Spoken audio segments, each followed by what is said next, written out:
Hey guys, welcome back to another video. Today we're going to be talking about why leaving the United States was the best decision that I ever made.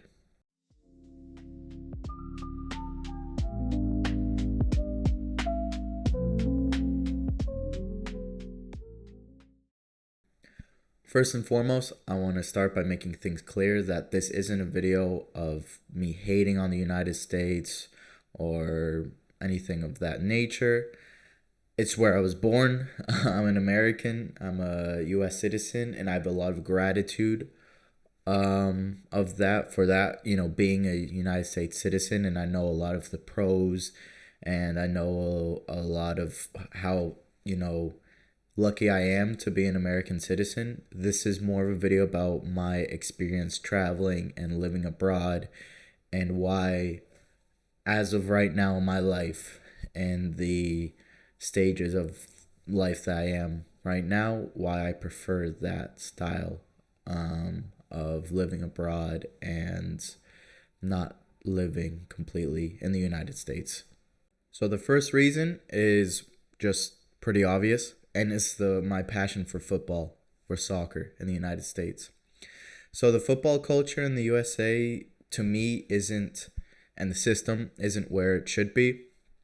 Um, and it just seems very, I don't know if the word is fake, or it just seems very plastic in the sense that it's well, especially for the grassroots systems, semi-pro system, and even pro level system, to me it's very flawed. And especially grassroots system and the youth system, because obviously that later influences the semi-pro and pro system. Why is it flawed? To me, the biggest flaw I would say is the extreme pay to play system. I understand that the money runs on, I mean, the world runs on money, and in order to have the clubs going, and especially the grassroots clubs, you need some source of income. But in the United States, you see a lot of this. The amount of money they have to pay, especially for the more elite clubs, is ridiculous. Um, I see a lot of wasted talent because of that. Um, Even personally, growing up, I had, for an example, I had one of my best friends. The reason why I got so into football was because of him. Maybe it was that competition because when we were younger, like really younger, not really younger, about from, I want to say, 12 years old is when I really started to pick up the sport and take it more seriously. And at 12 years old, my best friend, he was a lot better than me. So, that you had that competitive aspect, but also he was a lot more into the sport than I was. And in a certain way, I was inspired by that and I was motivated by that. And he was not only, I'm not talking about on the pitch, but also he was playing FIFA. I didn't understand FIFA, and I just wanted to be, at that age, you just want to be cool and you want to fit in. And him and his other friends were talking about football and players and teams and this and that and World Cup and that. And I was like, oh, I have no idea what they're talking about. So that really made me start taking football serious and start actually growing that love and passion for the game. From there is when we started going to the field and training after school every day. But because it was right after school, we didn't want to bring our cleats or boots to school. So what we would do is, I remember we would go to the field and just he would always bring his ball and hide it in his locker, and then after school we would go to the field and we would just play either barefoot or in our socks. And at the beginning it was in our socks, but then after, obviously, we would have to play barefoot because our socks started to get really black because of the turf, and also start ripping apart and breaking. So eventually we turned to us playing barefoot. And I think those were some of the best memories of my childhood. And I remember he would always, on the weekends or anything, was always go to the field, or we would go to his pool, but also always have a ball. But then once you go to, after 12 to 14 to 16 years old, that's when club football in the United States starts to get really popular. Um, and that's when it starts to get really expensive as well. And so from around 16 years old, you could see that his parents were more pushing him to kind of focus more on school, which is obviously isn't a bad thing, but it was at kind of the sacrifice of the football. And why do I say that? Because in the United States, they have the town system, but the thing about the town system, obviously, the level is nowhere near as competitive, especially when you get to the 12, 14-year-old kind of age group, because that's when all the more competitive players go to play for the club. But what's the problem?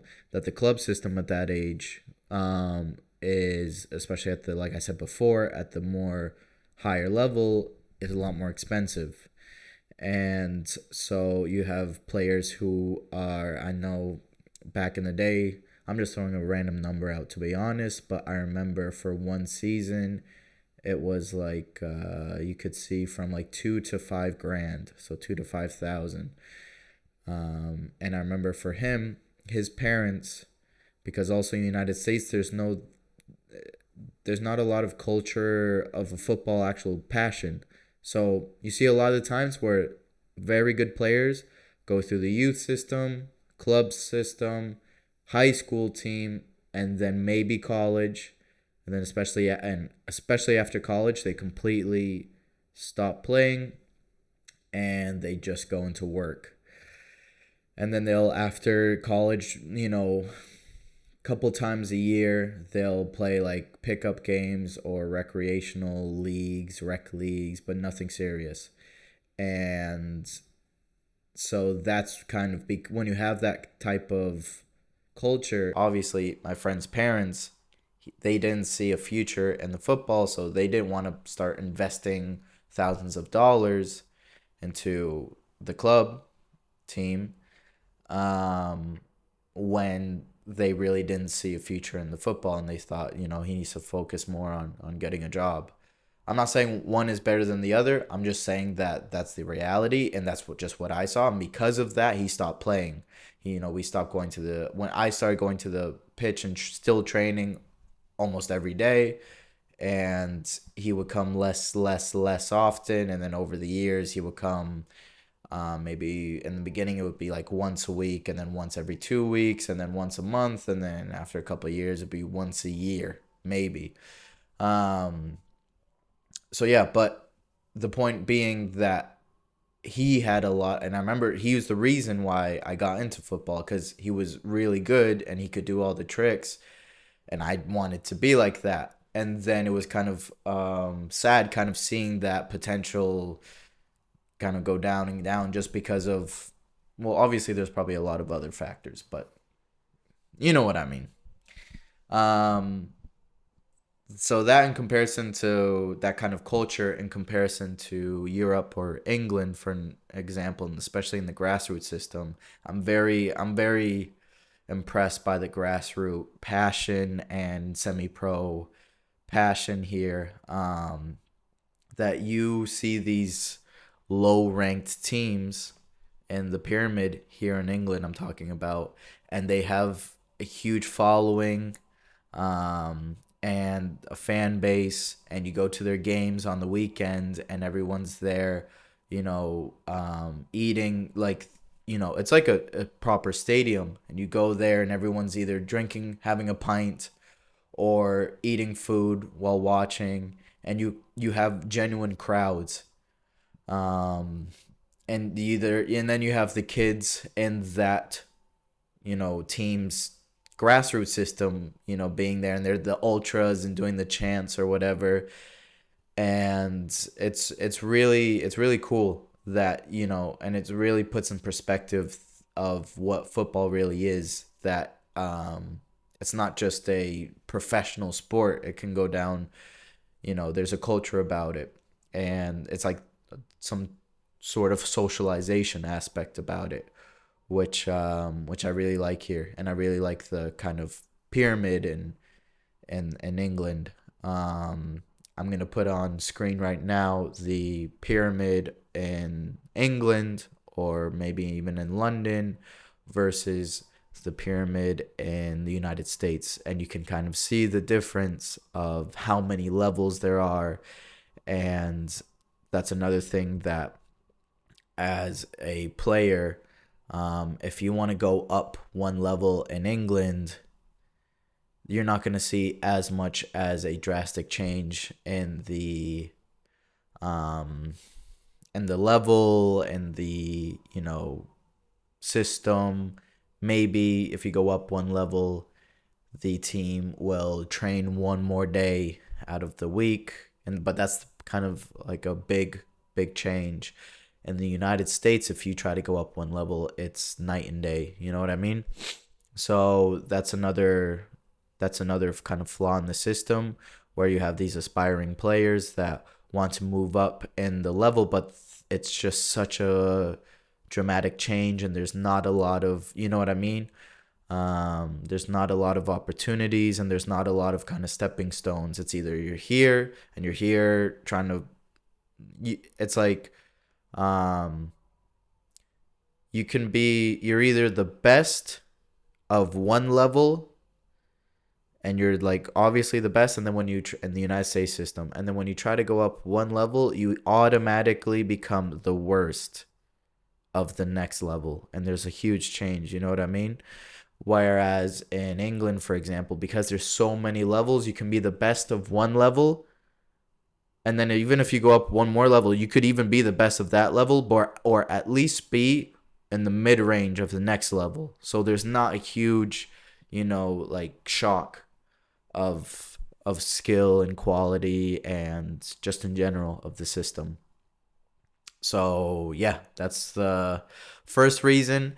Obviously, it's more personalized to me. Not everybody is going to have that as a main reason why they leave the United States, or whatever their country is, or whatever their situation is. But I think it's a very personalized reason for me, and it's because of that, it's one of the most important reasons for me. The next point is the cultural exposure of leaving the United States. I found in the United States that there was a lot of ignorance and lack of knowledge about outside countries and cultures. And when I left the United States and started visiting and living in other countries, it really opened my eyes to a new world. Um, the USA has this tendency to believe that it's the most important country in the world, and at the center of the world. And when you live there, you get this almost, I don't want to say, but maybe brainwashing that the United States is the best country in the world, period. So I say the brainwashing and all that very lightly, because I know that there is real brainwashing in certain countries, and I know that there is real propaganda and everything. So I say it very, very lightly. Um I'm not saying that this is a an evil thing in any means, and I know that in other countries it is an evil thing, and in other country it is a real problem. And I also know that in the United States, everything that I just said is the reality. And for some people, it's the truth. It is the best country in the world. It does have the best opportunities, and a lot of people who either are born in the United States or migrate to the United States absolutely love it and agree that it is the best country that exists. And I'm not saying that it is or it isn't, because I can see both sides. Honestly, I honestly can see both sides. My point is exactly that. In order to validate that statement, it's only validated when you truly leave the United States and go abroad and see what else is out there in the world. Um, it's in order, that's the whole point. You have to be able to make the comparison to be able to say such a strong statement that it's the best country in the world or whatever. Then again, another question comes to mind. What is the definition of the best country in the world? How do you even measure that? So there's a lot of factors, right? I'm aware of that. Um, so for me, it let me compare going abroad and living in other countries. It let me compare things and see how other countries work and their habits and customs. For example, in some countries, it's normal after work to go to the bar or whatever, um, and to a bar that's on the beach, even on the beach, and drink and party and not get home until late. While in the United States, typically you would not be able to do that because you'd be stuck in traffic and also just driving. Like, what I was trying to say was, you wouldn't be able to with the traffic and just driving in general. Other countries more reliant on public transport, so you don't need to worry, for example, drinking and driving. Um, and because of that, I noticed that other countries kind of value more the quality of life, while the United States, it has more of a kind of like a workaholic and money driven culture, which, like I said, is not bad in itself at all. Um, but can obviously, it can become quite intense to certain people, that style of life. Um, I'm not saying that one is better than the other. It just depends on a lot of things and what type of person you are. And personally, leaving the United States and experiencing that type of life elsewhere, it just lets you compare the two and make that decision for you, and see within yourself which one do you prefer. Um, you know, and obviously, also personally, I understand that there are places in the United States where you can get that. You can get um, that, if you want to say, European style of life, or Latin American style of life. But the United States is just so big that those are, I would say, the minority of the places that have that. I'd say the majority is that kind of 9 to 5, 2 hours transit. So 1 hour in the morning, 1 hour at night, getting home. And by the time you get home, you have about 1 hour, maybe two, of free time. But then by then, you're either having to catch up on more work or having to spend time. Um, and in that 1 hour, 2 hours, you obviously have the kids or whatever, and then you have to get up early the next day, so that it's the kind of repeating cycle. Um, Also, like we said, that the United States is very car dependent, and it's such a huge country where it's very rare that you see that after work or in free time, people are spending a lot of time with each other, because it's very, you could say, an isolated type of environment and culture. Um, so for me, I'm more, I guess you could say, socially driven, and I do like that, at least that option of being able to have the option of socializing or doing whatever. And I think that that trade off of less, I guess, income versus more options and styles of life and social connections, to me, is worth it, at least in this moment of my life. It can change. If you ask me the same thing in 10 to 15 years, it can completely change. In 10 to 15 years, I'm more worried about, my focused on my career, finances, etc., etc., etc. But for now, at least, I do kind of appreciate more the quality of life, social connections than the pure, I guess you could say, income. Another pro of, or another reason why leaving the United States and experiencing other cultures and other countries is beneficial is, well, for me personally, is very important, and it's languages and people. Um, I would say that for me, my kind of friend group, or my friends, I don't have any friends in one certain area. All my friends are from all different types of countries, and that just comes from my constant moving and traveling. And whenever I travel, I rarely do make friends from that certain country. It's more of I'll meet other people who are also traveling in that country and we'll become friends. So friends I have friends from all different parts of the world, and then obviously the languages. I'm not saying that you, and this is very clear, that I'm not saying that you need to travel to, say if you're learning Spanish, in order to learn Spanish, you need to travel and live in Spain. I'm not saying that at all. Nowadays, you can learn any language from, you don't even have to leave your room. The internet is such a powerful tool, and I always say the best tool to learn a language is YouTube. So I'm not saying that at all. I'm just saying that it definitely helps. It definitely helps in the sense of, I would say, less of the actual language learning and more of the cultural experiences.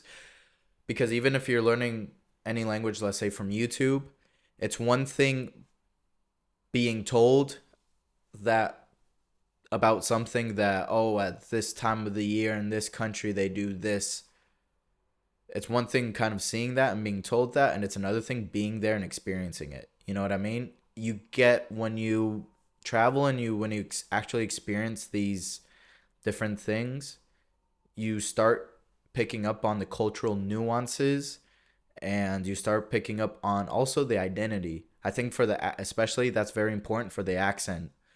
It's one thing, I think it really helps improve the accent, because when you actually go there and you go there frequently, or you feel a connection to a certain place, you feel this type of identity to that place. So when you start talking in that certain language, you actually have an identity to that country, which helps you feel more natural speaking in that country's accent, and you feel less of an imposter, and you feel less of, all these feelings of feeling stupid, feeling weird, feeling, oh, what if this is disrespectful? What if I'm obviously trying to, yeah, this kind of cultural appropriation. Obviously, I'm trying to speak with this accent, but what if people kind of hear that and say, what's this guy trying to do? Why is he trying to act like he's from this certain country? But when you actually go there and you experience all these different things, and you kind of, you could say, earn the right to at least try and speak like that certain people. I know, let's say for Puerto Rico as an example, right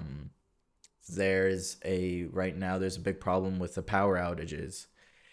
And I know it's one of those things where culturally it can unify people, because they all experience the same thing and the same kind of problem. They all have to go through it together. So if you go to Puerto Rico and you live there and you experience these power outages, you feel connected to the people, because it's like, I'm not like an American who only goes to the touristy places, Dorado and in Puerto Rico. And now I'm trying to speak like a Puerto Rican because I feel Puerto Rican or whatever. It's like I've experienced what it's like to be from the island, the power outages, you know, not having power during very important times of the day, etc., etc. So it really helps you connect to the people. And I think that is something that, you just can't experience while staying in the United States. Obviously, yes, there is always certain areas of a certain city, that is very kind of like a lot of people, immigrants from a certain country, are a part of a certain city, and you go there and you feel a lot closer to that country. Obviously, restaurants, bars, but obviously it's not the same, is it, as actually going to that country and maybe even doing the same thing, going to the restaurant, bars, but actually in that country. I know in the United States, but I know in the United States you can get, to be fair, you can get very close to what it's like to be actually in that certain country. The last point of this video is very personal to me, and it's something that I really like, and it's something that some people might actually see as a negative, but I actually see as a positive. And it's this feeling of being a foreigner or immigrant, or you're just different in a certain place or a certain culture. I just feel like when you are not from a certain place and you live there, you just can bring something to the table that the people there aren't used to. And you just become more interesting by nature. You know what I mean? You come from different aspects of life. You have all these different things that the people there are not used to. And especially for me as an American, and I visit, let's say, here in London or England in general, a lot of people are interested in what it's like to be in America and the reality, because they see, obviously, in the media, the United States is very polarized and this and that, and it's like, and vice versa. Obviously, for me, just by nature, being here, obviously everything is new to me, and it's really cool to have that culture exchange. And like I said, it just sparked conversation and thoughts, relationships, just by nature. You can have a conversation just existing, just because you're from two different cultures, two different countries. um and maybe it's a bit selfish, but it just feels good to be labeled as, well, not being labeled as, you just feel more interesting. You feel like you're someone that is um just an interesting person by nature, like I said, just simply from where you were born and where you were brought up. um then again, you have to take this with a grain of salt, because all the reasons I just talked about can be looked at as a negative. you know let's not pretend here and act like everything I just said is a positive for everyone from every country living in every country. Because of XY reasons, there can be a lot of negatives. And depending on the country, like I said, depending on the country, either where you're from or where you're living in, and the relationship with that country and this and that. So just, to me, I've also, you're more at risk, obviously, of the xenophobia and racism and all that. So, and, you know, for me, personally, I've experienced some of that.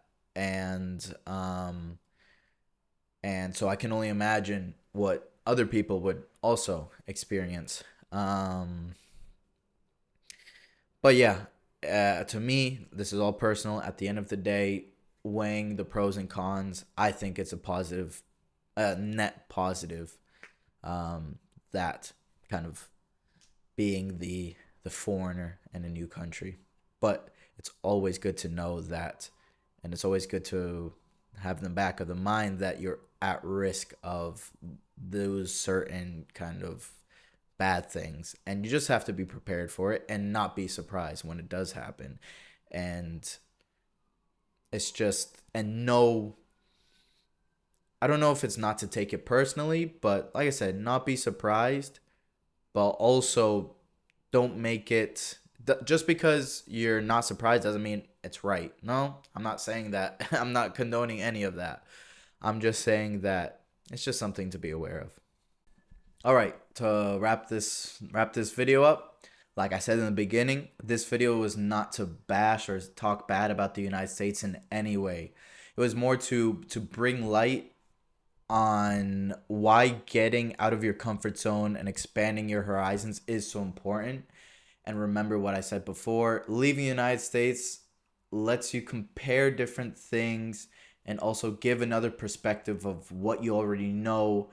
And also leaving the United States makes you appreciate what other countries and cultures have to offer and experience things and moments that for me I would never be able to otherwise. But at the same time, let me make this very clear. I appreciate how fortunate I am to be an American and how great the United States is in a lot of areas. Um, for right now, for where I am in my life, I feel like the United States maybe isn't the best match for me, but that's not to say that it won't be in the future. The United States will always be my home. I will always have a home in the United States. And I will always be going back to the United States. You know, it's a huge part of who I am, and yeah, the United States has kind of shaped the majority of me, and the person that I am today is thanks to the United States. But anyways, enough babbling about that. Thank you for watching today's video. Let me know your comments, your thoughts, what you think about in the comment section, and I'll see you in the next video. Bye.